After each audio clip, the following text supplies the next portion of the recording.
목요 아침 묵상에 나오신 나무교회 성도님들을 환영합니다. 예수 그리스도의 사랑을 저희는 잘 알고 있습니다. 하지만 그 사랑을 닮아가는 것이 얼마나 힘든지도 저희는 잘 알죠. 오늘 함께 그 사랑을 다시 묵상하고 쫓아가며 노력할 수 있는 우리의 삶이 되기를 원합니다. 오늘 하나님께서 저희들에게 주신 말씀은 누가복음 22장 47절에서 62절 말씀입니다. 함께 드라마 바이블로 말씀 듣고 오시겠습니다. 말씀하실 때 한 무리가 오는데 12 중에 하나인 유다라 하는 자가 그들을 앞장서 와서 예수께 입을 맞추려고 가까이 하는지라. 유다야, 네가 입맞춤으로 인자를 파느냐? 하시니 그의 주위 사람들이 그 된 일을 보고 여짜오되, 주여, 우리가 칼로 치리이까? 그 중에 한 사람이 대제사장의 종을 쳐 그 오른쪽 귀를 떨어뜨린지라. 예수께서 일러 이르시되, 이것까지 참으라. 그 귀를 만져 낫게 하시더라. 예수께서 그 잡으러 온 대제사장들과 성전의 경비대장들과 장로들에게 이르시되, 너희가 강도를 잡는 것 같이 검과 몽치를 가지고 나왔느냐? 내가 날마다 너희와 함께 성전에 있을 때 내게 손을 대지 아니하였도다. 그러나 이제는 너희 때요, 어둠의 권세로다. 예수를 잡아 끌고 대제사장의 집으로 들어갈새 베드로가 멀찍이 따라가니라. 사람들이 뜰 가운데 불을 피우고 함께 앉았는지라. 베드로도 그 가운데 앉았더니 한 여종이 베드로의 불빛을 향하여 앉은 것을 보고 주목하여 이르되, 이 사람도 그와 함께 있었느니라. 이 여자여, 내가 그를 알지 못하노라. 조금 후에 다른 사람이 보고, 너도 그 도당이라. 이 사람아, 나는 아니로라. 1시간쯤 있다가 또 한 사람이 장담하여 이르되, 이는 갈릴리 사람이니 참으로 그와 함께 있었느니라. 이 사람아, 나는 내가 하는 말을 알지 못하노라. 아직 말하고 있을 때에 닭이 곧 울더라. 주께서 돌이켜 베드로를 보시니 베드로가 주의 말씀 곧 오늘 닭 울기 전에 내가 3번 나를 부인하리라 하심이 생각나서 밖에 나가서 심히 통곡하니라.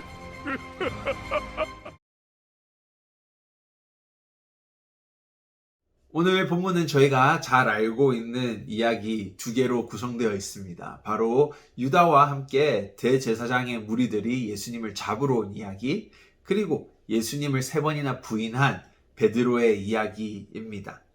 오늘 이 이야기 속에서 나타나는 예수님의 사랑을 묵상하고 우리가 그 사랑을 닮아가는 시간이 되었으면 좋겠습니다.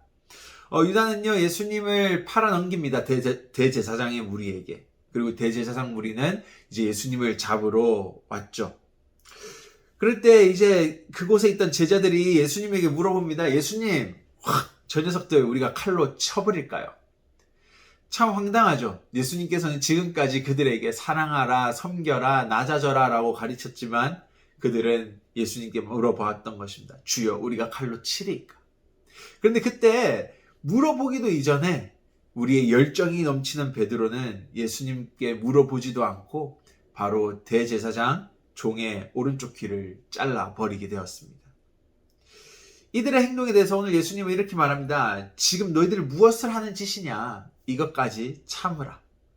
그리고 예수님께서는 대제사장 집에 끌려가십니다. 그 뒤를 따라 베드로도 함께 대제사장 집에 들어갑니다. 사람들과 함께 불가에서 불을 쬐면서 예수님을 이렇게 저렇게 쳐다보고 있을 때 어떤 한 사람이 물어봅니다. 이 사람도 그와 함께 있었느니라. 네가 예수님의 제자 아니었냐? 너 예수님 따라다니는 놈 아니었냐? 라고 3번이나 질문을 받습니다. 닭이 울기 전까지.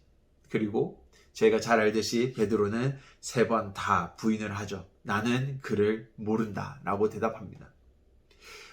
오늘 이 두 이야기 속에는요, 인간의 추악함이 곳곳에 나타나고 있습니다. 폭력, 자만심, 비난, 화, 배신.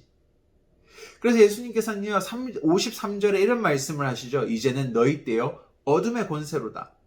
실질적으로 이 말씀, 예수님이 하셨던 말씀은 제사장 무리가 이제 예수님을 십자가에 못 박음을 통하여 어둠의 권세가 왕노릇할 때가 왔다라고 말했던 것입니다.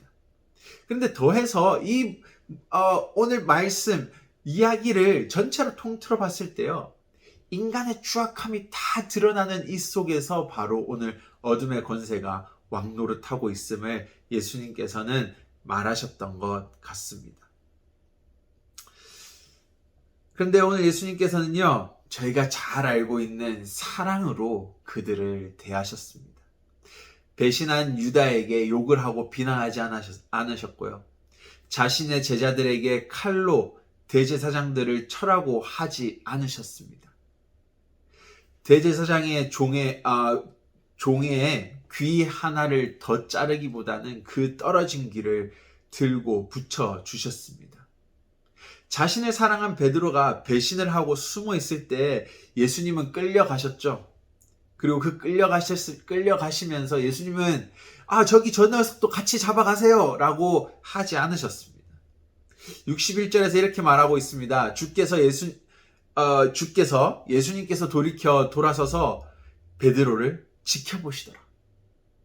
그냥 예수님께서는 잡혀가시면서 뒤돌아보셔서 베드로를 향해 돌아보시기만 하셨습니다.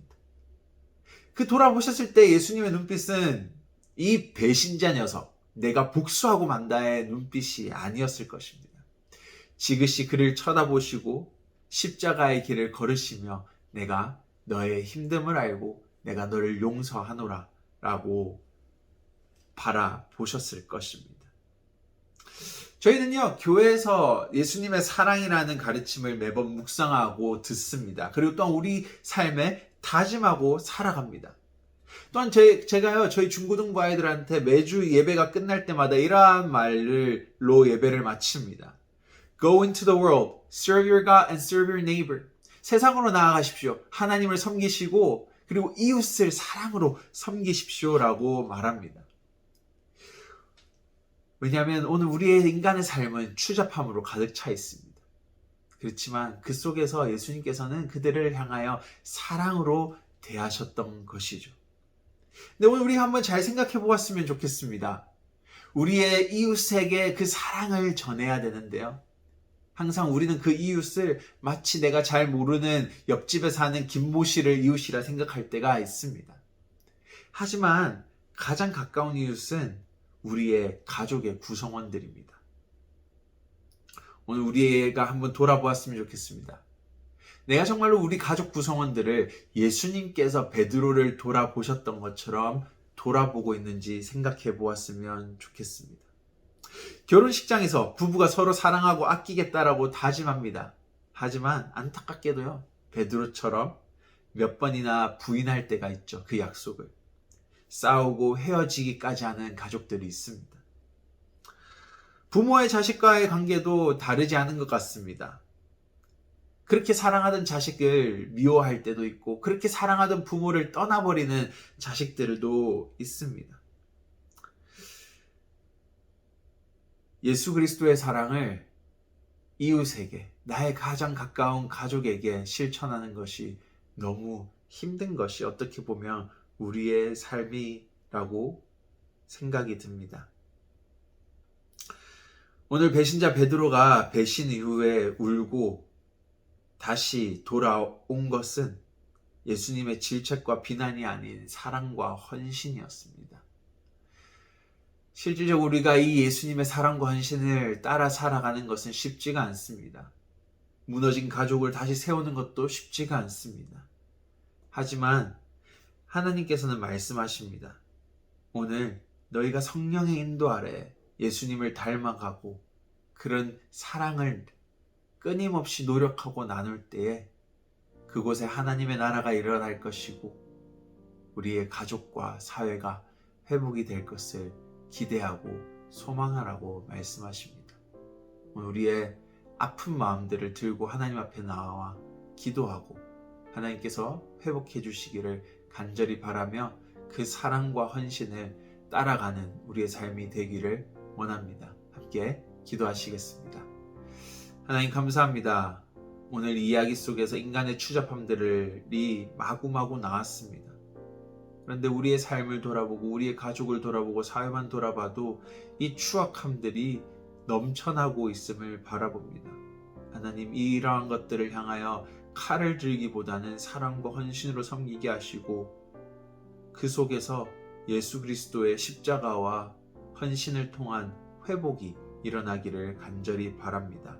하나님, 우리가 그 사랑과 헌신을 쫓아가고 닮아가는 것이 쉽지가 않습니다. 성령님께서 인도하여 주시고 사랑으로, 헌신으로, 십자가의 사랑으로 우리를 감화 감동하여 주시옵소서. 감사합니다. 예수님 이름으로 기도드립니다. 아멘.